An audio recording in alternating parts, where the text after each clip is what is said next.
Tech Talk with Matthew Dickerson. Matthew Dickerson. Tech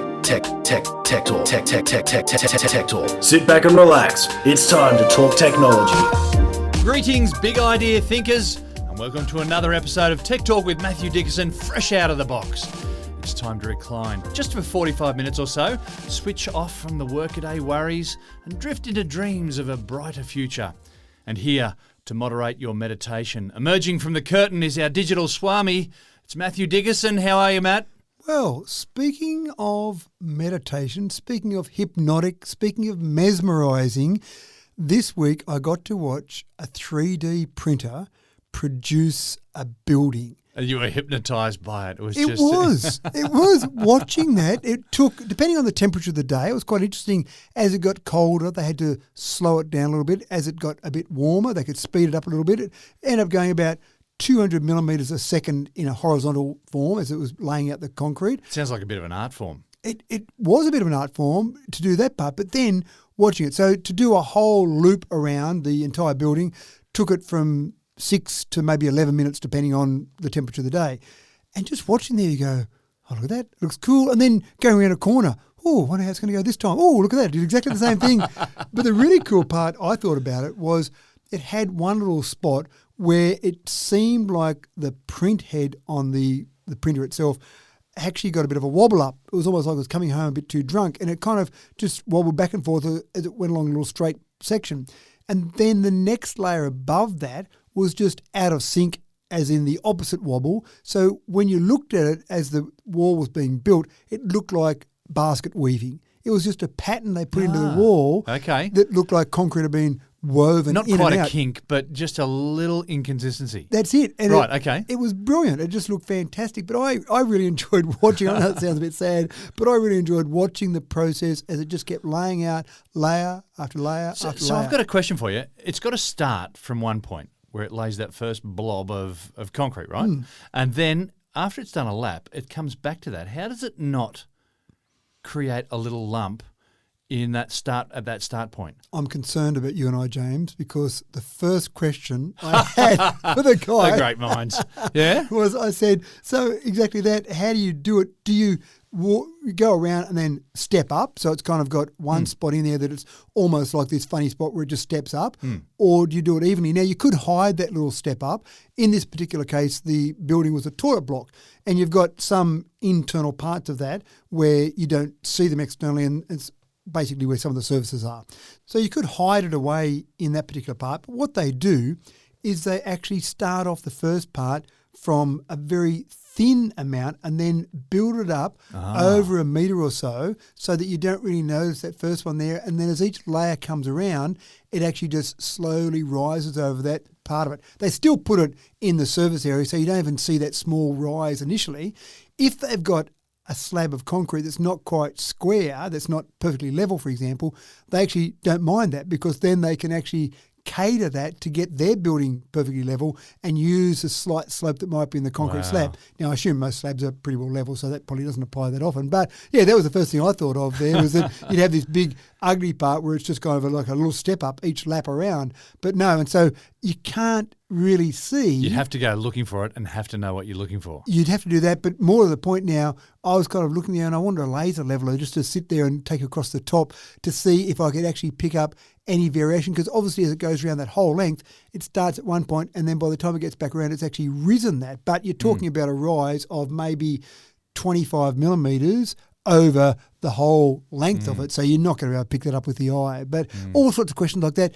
What fascinated me, the spectators. I didn't know that 3D printing was a spectator sport. It drew a crowd. It had Could a have sold constant seats. stream. Well, absolutely right, but it had a constant stream of people going past. And I talked to one lady, it was actually a couple, and they were telling me that they'd been there every day of the print. It took about 4 days to print. They'd been there every day of the print and coming back multiple times during the day just to see where it's up to and see what progress had been made. Oh, and really nice, just yeah. really fascinating. This is the future, James. This is the future of construction. I guarantee that. And the other thing is that my daughter's an architect and she got pretty excited about it because she said, we can now really draw things and let our imagination run free, because in the past, when you're designing something, you've got to think, oh, how are they going to build this? Now, the Opera House is a perfect example of that not happening. I'll draw this pretty picture, and then engineers had to go, but how do we make that stand up? There was a fair process in doing that. But architects, typically, they love curves. But building curves is quite difficult. So builders go, oh, no, not another architect that loves curves. But now, architects that love curves, they'll be at the front of the line because curves work better. You can imagine, as a printer moves along, to do a square joint It's actually more difficult than a curve, Yeah, that's right. Whereas a nice curve, you've got the machinery moving nicely together. So, yeah, it was really exciting. I've been quite fascinated by it. So here comes the era of the wavy line building. Yeah, that's right. And actually, I think that's right. You'll get architects going, well, now we can do it. There'll be wavy lines all over the place. All right, better dig into this week's episode. If a picture tells 1,000 words, then an emoji has got to be worth a short sentence at least. But a word for the wise. Be careful about shooting your emojis from the hip. It could end up costing you dearly. As it turns out, a thumbs up emoji is as good as signing on the dotted line, or so a Canadian court has ruled. Matt, what is the world coming to? Head scratcher, puzzled face, comical question mark. It's fascinating, isn't it? Because emojis I tend to think of as something that you would use flippantly, something that you use casually. I wouldn't really think of an emoji as something that's a serious contractual obligation. And that's exactly what this whole court case was about. But it's not the only court case. This is one that's got a final result. But there have been about 45 similar cases across the US, and this Canadian court was obviously using some of those as an example. Now, given the fact that the data shows that 92% of the world's population uses emojis, then maybe some people will start to go, oh, I better think about these emoji or this emoji use a little bit more. Now, the exact example here was in relation to a farming contract. There was a contract that came across for the delivery of a certain product from a farmer, and the farmer sent back a thumbs up emoji. Now, two people disagreed on what that meant. One side of them said, well, that was just, okay, I've got that, thanks very much. I'll have a think about it. That's reading a lot into a thumbs up emoji, but yep, okay, I've received it. All good. And if I want to go further, I'll come back to you and sign the contract and complete the deal. The other side thought, well, that means I'm ready to go. Full steam ahead. Thumbs up. Absolutely right. Everything's okay. And that ended up going to court. And the Canadian court actually ruled that the thumbs up emoji was as good as signing that contract. I'm not convinced of that, but I'm not the Canadian court. Precedent has been set. Exactly right. Now, what was the cost of this thumbs up emoji? Well, the contract was worth 61,442 Canadian dollars. So that's what the judge ruled had to be paid for the unfulfilled contract. So it just seems incredible to me. But again, look, I suppose part of the error here is that if you use a thumbs up emoji, if you use an emoji in a very much a business context, someone sending you a contract, then you probably need to be a little bit more formal in your correspondence. And I guarantee from now on, that 92% might go down quite dramatically in thumbs up or emojis across the world. I wonder what gifts are going to do now. Well, so if you send a gift through, so that could wind you up in all sorts of strife. If you had a gif of someone doing a click the heels down the hallway, for example, would that mean that I love this contract? This is so great, this contract, I'm clicking my heels. Oh, it does open up a whole range. But what it does show is the way we're communicating is changing dramatically. Now, I hate it when my kids sent me a text message with spelling errors or just words like great, GR number 8. No, use the word properly. Frustrates the hell out of me. But maybe I'm a dinosaur and maybe I can now write in formal communication GR8 because it's used in text messages, so that's okay, isn't it? In the next contract you send out? Yeah, that's right. I'm going to find every abbreviation I can find for every word. Dotted with emojis all through it. That's right. Yeah. And then make sense of that if you dare.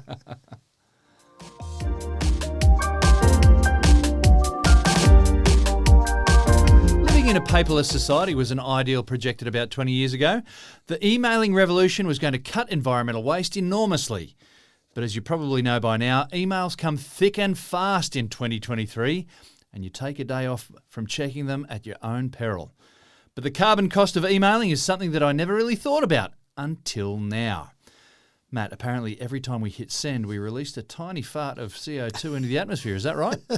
Well, yes, kind of.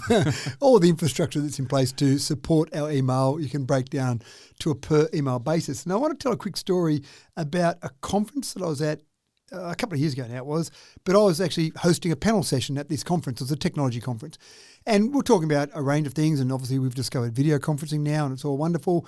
And I think everyone in the room was pretty comfortable with the fact that we were doing something good for society in having all the video conferencing, not getting in a car, not driving, and all that sort of thing. And then someone from the audience asked the question and said, well, hold on, you've got a carbon footprint from all these servers and the infrastructure to run everything. So is video conferencing actually any better than flying or driving to physical meetings? And I went, oh, wow. So with that, everyone just sort of sat and stared. They did exactly that. Got no answer. Well, we thought we were doing a pretty good thing here. Now, I haven't actually gone and done the research around video conferencing, but someone for me, it's fantastic, has done all the research on email. Now, it's interesting because obviously mail traffic, physical mail traffic has gone down dramatically. 2006 was about our peak for letters being delivered to mailboxes. It's been going down since then, and where we are now is about half the volume of letters being sent compared to 2006. Now, when you see the little Honda CT110 riding along the footpath, by the way, the only motorbike that's legally allowed to go on a footpath is a Honda CT110. Right. Yep. But when you see the CT110 going along, and if you think, okay, there's some carbon emissions associated with that delivery, I can see some little puffs of smoke coming out the back of the motorbike as it goes along. So you can translate exactly some carbon emissions to the letter. You can see the letter. It's made of paper. Someone had to produce that. So it all makes sense. And you think, well, sending email, I'm doing something good for the planet, for the environment. But when you send an email, you're on a device. That device needed some electricity, whether it's a handheld device or a computer plugged in. There's some electricity that went to powering that device. Then you've got some form of internet connection. There's a telco that's providing that internet connection. So you've got some electricity being used for your internet connection, and then the telco that's then transmitting that. There's some servers back end for the email, for all that. There's some carbon that was used, carbon emissions that were produced in producing all of this equipment. So there's got to be a cost from the environmental perspective for all of this. And when you break down the 3.86 million emails sent globally every second in 2022, and then factor in the point that only 5% of all power produced across the world is produced with renewables, then it turns out that each time you click send, there's 0.3 grams of CO2 equivalent that are released to the environment. So you break it down. Now, how bad should we feel about that? And should we say, I'm not going to send that email to James because I don't want to add that little bit of extra CO2 to the I was environment? going to use it as an excuse for why I hadn't sent the email. That's great. I love it. Oh, look, I was going to send you that email, Trying to but cut down on CO2. you weren't important enough to actually waste some CO2 on. I like it. I'm going to use that next time. When you break that down, though, and again, if I didn't send that email, really, did I just save the environment? Not really, because all of that infrastructure is already in place. It's the total volume there. So a couple of things to consider. The first thing is that all the emails around the world, all of the infrastructure that's in place is contributing about 1,155 kilograms per second of CO2 per second. And so I thought, well, that seems like a lot. That's over a ton, but is it really that much? Well, the global transportation sector contributes about 280,000 kilograms per second. So maybe don't feel so bad about the email that you might send. So that's one thing to consider in amongst all of that. The other thing is that spam is causing most of the email traffic. So you and I say, I'm not going to send that email to save CO2. Makes sense, yeah. Unfortunately, you're talking about spam. Spam traffic around the world is approximately 50% of the traffic is spam traffic. So if we said to those spammers out there, because apparently they're nice people that would listen to our message, hey, to save the planet and stop annoying us so much, can you just cut out the spam and we could then reduce our carbon footprint by about 50%? Would they respond to that one? They don't seem to respond to the annoying part. Do you reckon they'd respond to the CO2 angle? No, I don't think they Not care. convinced, no. Just keep sending out the emails. I then thought I'd break it down and see, well, let's give us some comparisons around other things that we use every day that's obviously got a carbon footprint associated with it. So 3.86 million emails sent every second, I mentioned. 270,000 text messages sent every second, 100,000 Google searches every second, another 1,000 different YouTube videos are uploaded every second. Can you believe that? So much information floating out there. 500 new posts on Facebook and 100 new tweets. These are all per second. Yeah. So there's some contributors there to carbon emissions across the world. Think about all that next time you look at some cats on YouTube or something. I'm not sure. But it's interesting to think about what's actually contributing to our CO2 across the world.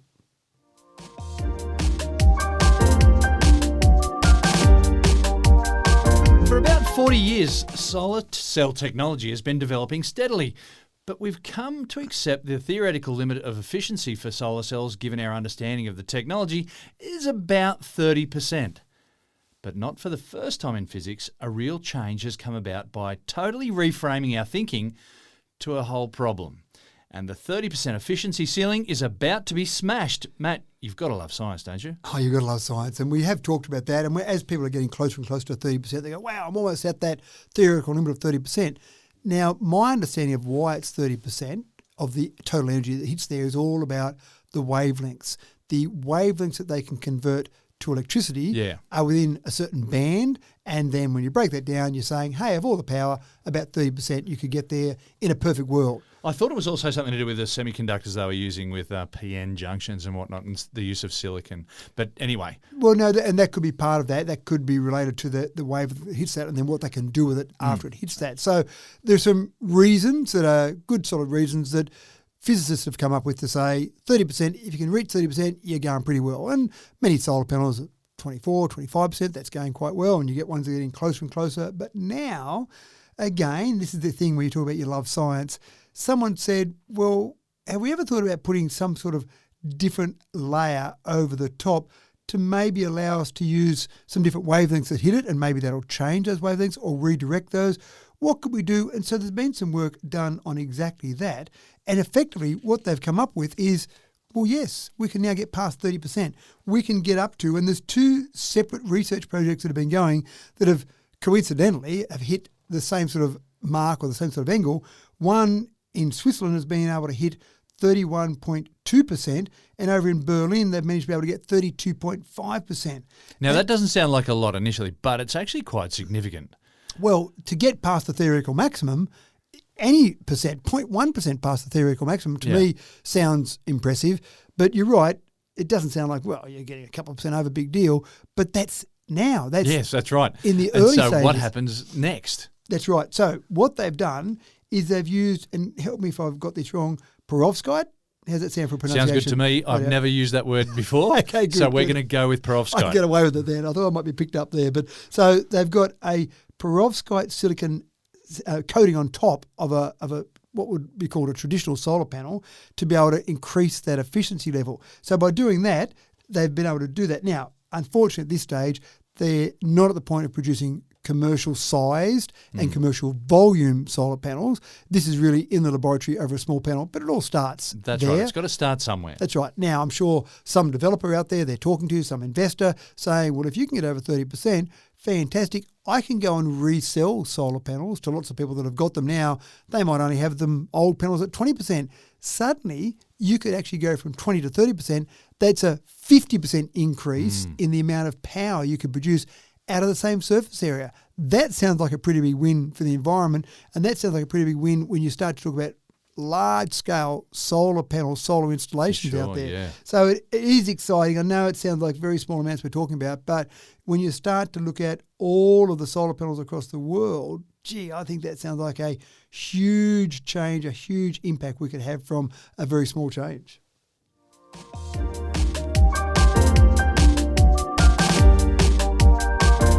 Regular listeners will know that last week we talked about enlisting an open AI chatbot to keep telephone scammers occupied, if only for a couple of minutes at least. Well, there's an Aussie version available, and now you can waste some of their time without wasting yours, and I presume with an Aussie accent. Is that right, Matt? An Aussie accent and a whole range of other accents. We talked about the story last week, and that was interesting. That was a small American process. But this is actually Macquarie University. They've received $600,000 in funding from the Office of National Intelligence, And I've actually spoken to some of the researchers involved in this particular one because I was fascinated about it, and I was also keen to see if users could actually use it. It turns out not designed for individual users, more designed for telcos, but what they did was they went a whole lot further than the example we gave last week.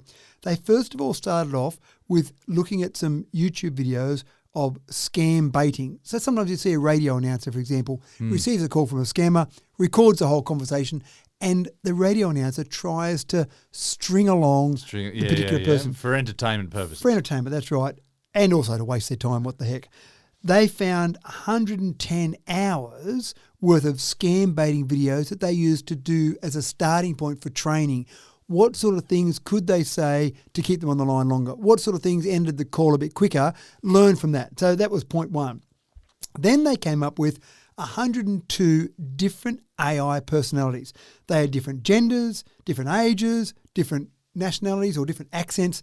And then they're using those as an experiment to see the personalities that keep someone on the line for longer.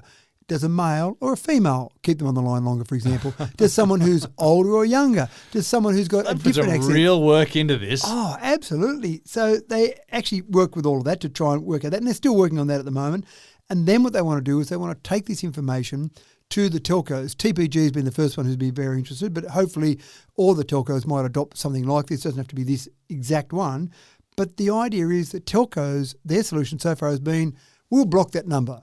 But the scammers can keep using other random numbers. And I'm sure you've had the situation where you've had a missed call. And when I see a missed call, I go, oh, I better ring that person back. And I ring the person back and it says, this number's not connected. Yeah. Hold on. How can that be? I got a missed call from them. And the reason that actually happens is that the scammers spoof numbers. That number doesn't have to be real. When they're ringing you, they're making up a pretend number. Or sometimes you've had the situation, you ring back, hey, how you going? I missed a call from you. Who's this? Oh, this is Matthew. Oh, I don't know you. Well, mate, you just rang me. What do you mean you don't know me? Well, I've got no idea who you are. Where are you based? And so finally you go, oh, I know what's happened here. This has been a spoofed mobile number. So it could be real, it could be a fake number, but they spoof them. So blocking numbers is not really an effective process to stop scammers, because when you block that number, they'll just use another number next time and they just have this random process. But keeping them on the line, now we talked last week about how long they might keep them on the line. The record for this particular one has been 48 minutes. Oh, wow. So there's some scammer thinking, man, I'm in for a payday In here. your face, scammer. That's right.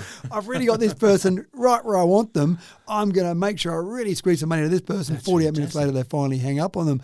Again, the great part about this is not wasting your time or my time. No. It's not potentially getting money out of someone that's vulnerable. It's just wasting the scammer's time. And if it finally gets to the stage where the scammers aren't making money, they will hopefully throw their hands up in the air and say, this is all hopeless, I'm giving it all And up. when you're fishing such a broadcast net, such a wide net, that 48 minutes is a fairly important time where you feel like you're making headway and then all of a sudden it comes to nothing. And we mentioned last week that they use automated dialers. So they might dial 100 people per second to try and get through to someone live. And when they feel like they've got a live one, that's when humans come into the equation. So Well, the success is in the volume that they're able to cover, isn't it? a numbers game. Yeah, Yep. that's right. So let's waste their time by 48 minutes. Let's see if we can break that record, that's folks. right, exactly. So the AI bot's called APATE, A-P-A-T-E. I don't know why. I should have asked the researchers when I was talking to them about it. Should have asked them why. But developed by Macquarie Uni, sounds like a great thing. And again, hopefully, at the back end, some of the telcos will take up this and use that in their technology.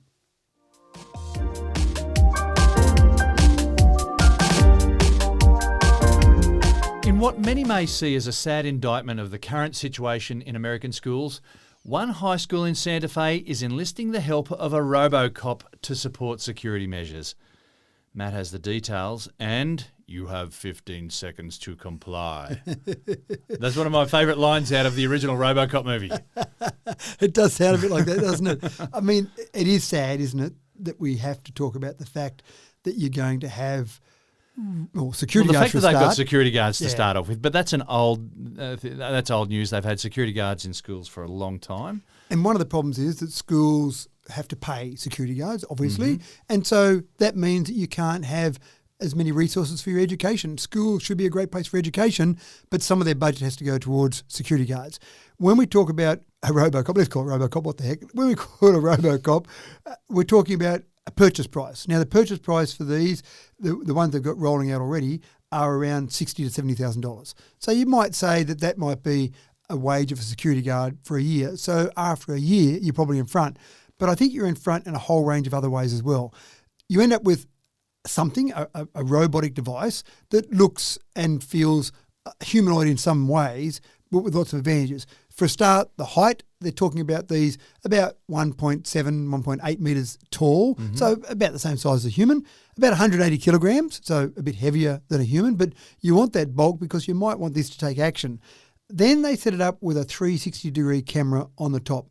That's being recorded on the device, but also being able to be transmitted back to remote monitoring if needed. So let's take worst case scenario, active shooter. Well, you could have this particular Robo-Cop sitting in there and police could be looking at this external to the school, external to the building, and get a view of what's going on, how many active shooters are there, where are those active shooters, let's be able to take some action from that. Yeah, so this Robo-Cop isn't armed and it's not going to start firing at kids and stuff like that. No, it's got the ability to detect weapons on people and try and disarm people, but not to actually be armed. So you don't want a Robo-Cop going in there going, oh, I think there's an active shooter over there.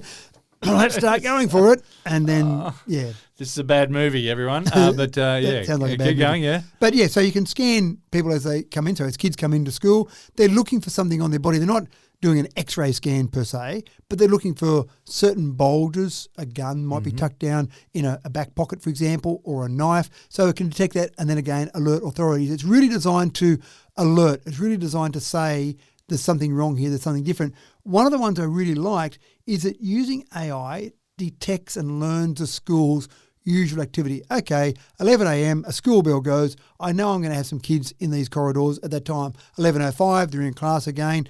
First thing it does, it says, why is there a student out when I'm not expecting a student out?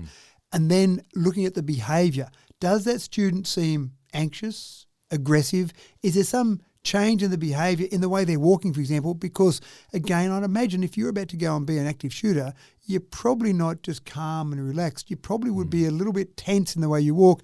This particular robot can pick up on that. Wow. So a whole range of things to try and reduce the possibility that something happens in the beginning. And if something does happen, try and get people on the site, try and get people with information, try and do something, stand in harm's way, if you like. So it's really something that is sad, but I love the idea that technology is being used to try and take over and try and help out schools in this scenario. Well, I wonder what the feeling from the Parents Association is about this. You know, obviously it's been a move that's been sanctioned by them, but yeah, how many parents are on board? How many parents are against? It seems like, once again, Americans have found an excellent answer for a problem that has an even better solution. Yeah, that's right. You mean take guns away? Is that what you're talking about? I don't want to get too political here.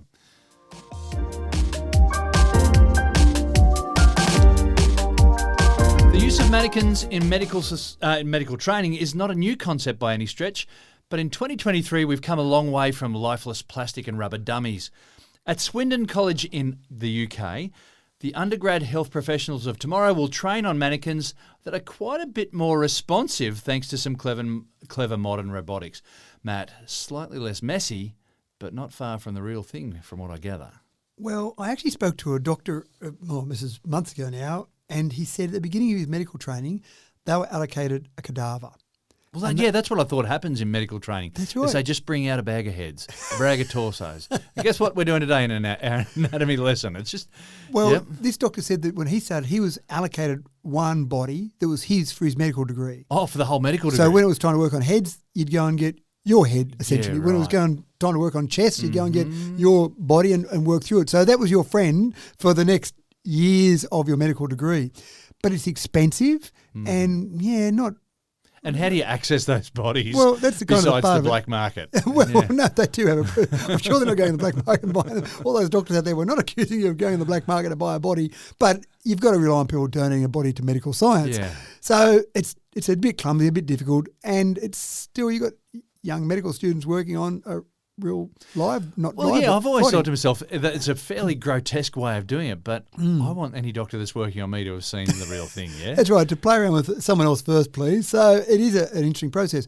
But the mannequins are getting better and better now. And one of the things I love, and I actually watched a demonstration of this, you've got mannequins that have got so many realistic components on the body, but then you can actually have some training doctors, the doctors doing the training, sit separate away from that, and they've got a control panel or they've got an iPad, they've got a device that they can say, right, let's see how you cope with this. Let's just put a bit of high blood pressure. Right, what do you do now? And the doctor, the training doctor comes along, or trainee doctor comes along and says, right, well, I'd recommend this, or I'd prescribe that, or whatever it might be. Right, what about if I throw a quick little cardiac arrest into the equation? Now, how do you handle it?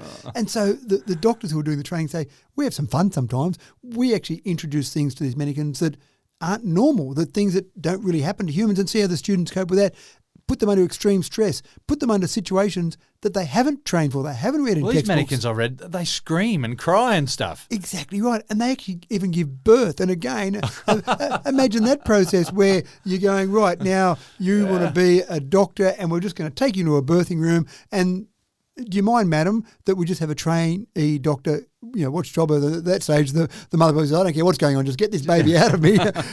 But again, it's a fairly grotesque process. And some people are a bit uncomfortable with having trainee doctors in when there's some initial discussion, or they might be embarrassed about a problem, whatever it might be. But on a mannequin, they can have so many of these processes take place before they get there, and they're getting better and better and better. And that's the thing, I suppose. One of the versions I saw a while ago was pretty good, but the doctors did tell me that they wish it could do this, this and this, so other things there. Again, when you start to add some screams in, when you start to get to the point where this is as good as a real live person, because how do you concentrate on just the data when you've got someone screaming at you saying, get this baby out of me, or I'm in pain, or whatever it might be? Yeah. That's got to be a bit distracting. Maintain your focus. Yeah, so they're quite clever. They do look realistic, but it's more about that control over all the things they can introduce to the mannequin to simulate what's happening. So it is simulation. It includes doing injections and inserting catheters and whatnot. And again, you've had the example in the past probably where you've had someone give you a needle or put a needle in you, and you've seen the good ones and the bad ones. Yeah, that's right. I missed again. Let me have another go. So again, practicing on all of those things and getting the skin right on these mannequins so that it does simulate what real skin would be like. As I said, putting a needle in and getting it in the right spot and actually being able to get it in the skin without causing too much pain. There is a real art form in that. So I love them. I love the concept here. And I love the fact that we're still developing these better and better all the time.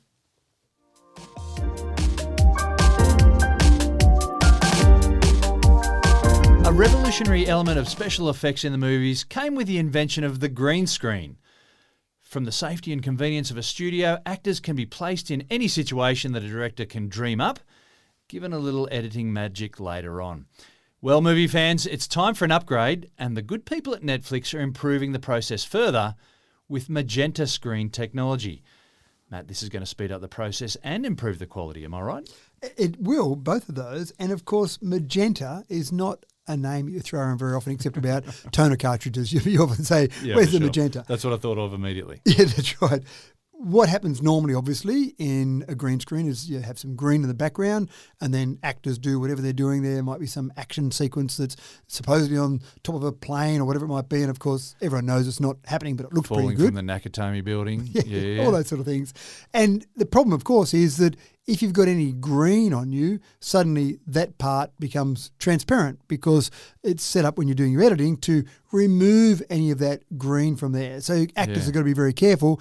Don't wear a green wristband. Don't have any green in your actual clothing or anything like that, because it looks a bit strange when you've got a hole through the middle of the person. Old movies tend to be able to pick the green screen special effects as the movie ages. I don't know what's that's about. Is that involved at all? Oh, I don't know, but I agree with you. Do you know what I'm talking about? You see people in a car. That's always the classic scene. They're in the car driving along and you go, That's right. Yeah, that's not a car. green That screen. background's not right there. Maybe it's because the background was so bad compared to modern backgrounds. Maybe it's more about that. But what Netflix has come up with is using Magenta. Now, the reason they use this is that what they do is they actually have green LEDs in the background, and then on the actor and actors themselves, they project magenta, which obviously is made up of magenta will be made up It's of red and blue, I think. red and blue. So you've got red and blue on the actor, you've got green in the background. Then by using some fancy camera trickery, let's call it that, then they can say, well, even if someone had some green on them, the fact that we've got red and blue being projected on them to produce magenta, we can remove that, still keep the green there, and then contrast that against the green in the background. Right. It's all about colours that we see are made up of RGB, red, green and blue. Yeah. And so effectively, they can do that. And again, it seems quite incredible to me that just by projecting a different colour on the actor, so the actor sitting there, they would look magenta over the top. They can remove the red and blue out of there. The green in the background they can make transparent. Bang, they've got better green screen technology. Well, I wonder if that also helps with some of the fine details. Like hair is a big one, hair and feathers and things like that. So sometimes you can sort of see a tiny line around the outside. Yeah, you can, can't you? Just that little fuzz around the outside you sometimes see. Yeah. So, yes, that's exactly what it's designed for, to give you a crisper edge and to make it so that if someone has a bit of green on them, it's okay, and to make it more realistic. I'm fascinated by one part of this, and that's the fact that Netflix came up with this.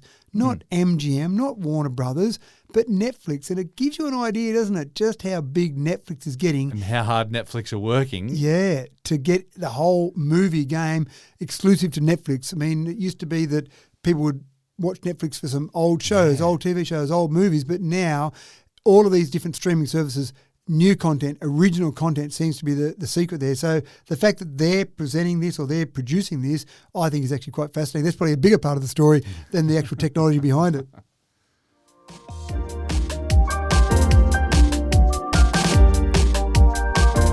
EV owners love their new cars. Just ask them about it if you've got a spare couple of hours. And what better way for an EV owner to say, I love my new EV, than to wrap it up in a cosy blanket for those long, cold winter nights. Matt, tell them about the latest must-have for EV owners. Some people do take the trouble, don't they, just to put a cover over their car. Yeah. They don't have a garage, they put a cover over it. That's great. And I must admit, I've always probably had a garage to put a car in, but I probably wouldn't go to all that trouble of putting a cover over a car just to keep some bird poo off it, whatever it might be. But now maybe there's a good reason to do it, to protect the car and to keep the battery in the right temperature range. And that's the secret here. Lithium-ion batteries, whether it be on your phone or in your car, perform better within a range of 15 degrees Celsius to 35 degrees Celsius. And it's interesting, when people are driving around as it gets to warmer months in the year, they think, oh, well, it gets hotter and EV won't perform as well.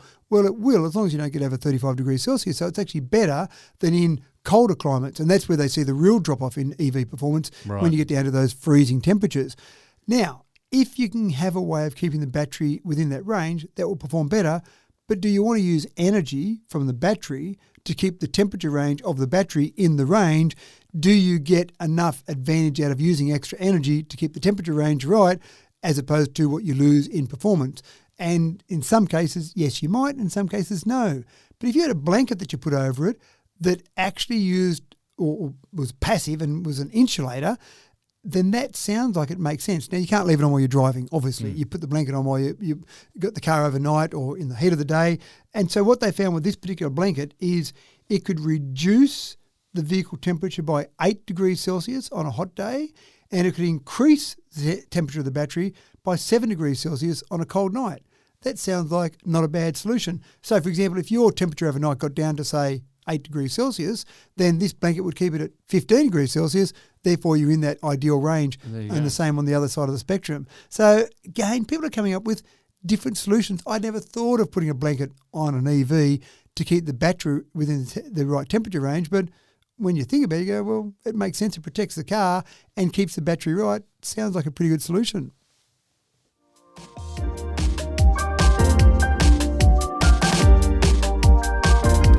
Having been told to stop diagnosing myself with Google Doctor and just go and see the damn doctor, this next story flies in the face of all of that. Google has been developing a medical AI chatbot designed to respond to medical queries.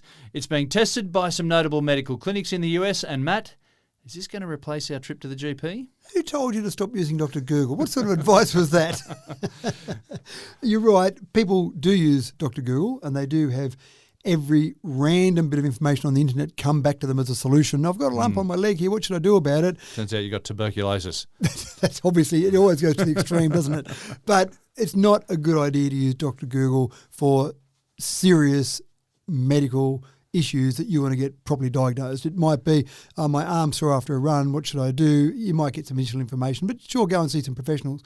But Google's also been working on a chatbot that, get ready for it, doesn't take every bit of random information off the internet. It actually looks at clinical data, looks at peer-reviewed data, looks at real data to see if it can get a better diagnosis. Now, the Mayo Clinic has been doing some research on this, and they've been doing it side by side with proper doctors, with real doctors. So when someone comes in, here are my issues, here's my problem, what do you think it might be? The doctor's looking at that as a normal scenario, but also they're feeding this information into this chatbot. It's called MedPalm2 is the chatbot, the medical AI chatbot. And then they're analysing the information that comes out of the chatbot compared to the information that comes out of the real doctor, and they're finding that they're very similar. Oh, right. Now, they're not saying that we should get rid of all the doctors now and we've got a chatbot to replace them all. What they're really focused on here is, can we get a chatbot that's good enough if we went to somewhere that didn't have easy access to doctors? So, for example, a third world country, or, for example, some regional locations that they just don't have enough doctors to service the population. Could this be a way of getting an initial step down the line? It seems like your problem is just because your arm's a bit sore, rest it for a couple of days, everything will be okay. Or, oh no, you need some further testing, let's go and get that testing done straight away. If they continue to work chatbot side by side with the doctor, get to the stage where they're confident that the chatbot's getting it right 99% of the time compared to a doctor, and let's face it, doctors aren't perfect either, they could get some part wrong, then let's start rolling this out into some of those places that don't have good I wonder access. if you'll start seeing the screens like at McDonald's now when you go to place your order, instead of going up to the counter, you've got a screen that you place your order on. Whether or not you go to the doctor's surgery now, and outside the front door, you don't even have to walk in and potentially contaminate everyone with your coughing and your sneezing and whatnot. Have a private room maybe where you can go to the doctor's surgery, sit down with a chatbot, and just have that initial discussion, and then maybe you could be more efficient. So again, I think of places that don't have enough doctors, do that initial step through process, and then you're okay, go home, or quickly go into room 2. That's when there's a real doctor to see you and continue on this process. You might be right. That might be the future of this type of chatbot. Do we then get at the stage where you roll it out so that you can just sit at home and do it? That's what worries me a bit, because sometimes in that scenario, people don't take the next step they need to take. At least if you've made the first step to go to a doctor's surgery, you might then take the next step there. It's interesting. I don't know the final answer to that, but it's certainly fascinating. But it's opened up, a different path to the future. Yeah, indeed. And with the packaging peanuts strewn all over the floor, that's all that remains of this unboxed episode of Tech Talk with Matthew Dickerson. Nice work, Matt. Smashed out another cracker today. I want to put my thumbs up across the table here and say... With a smiley face? Yeah, I want to do that to you, but I'm not sure if that will then be another legally binding contract and I'll owe you some money in the future or something. So I'll just say, thanks, James. Good work. Okay, fair enough. I won't hold you to any emoji contract then. I'm off to track down one of those EV blankets, and I'll see if I can find a matching pillow set while I'm at it. Something to match the decor of the garage, perhaps. Something with a leafy, dusty, oil-stained motif to tie it all together. Thanks for tuning in once again, folks. It's a pleasure bringing you Tech Talk with Matthew Dickerson week after week. I'm your host, James Eddy, and I hope to catch you again in another week's time. Don't forget to hit the like or subscribe through your provider, leave a comment, or maybe even drag a friend along for our next episode. Catch you in a week's time.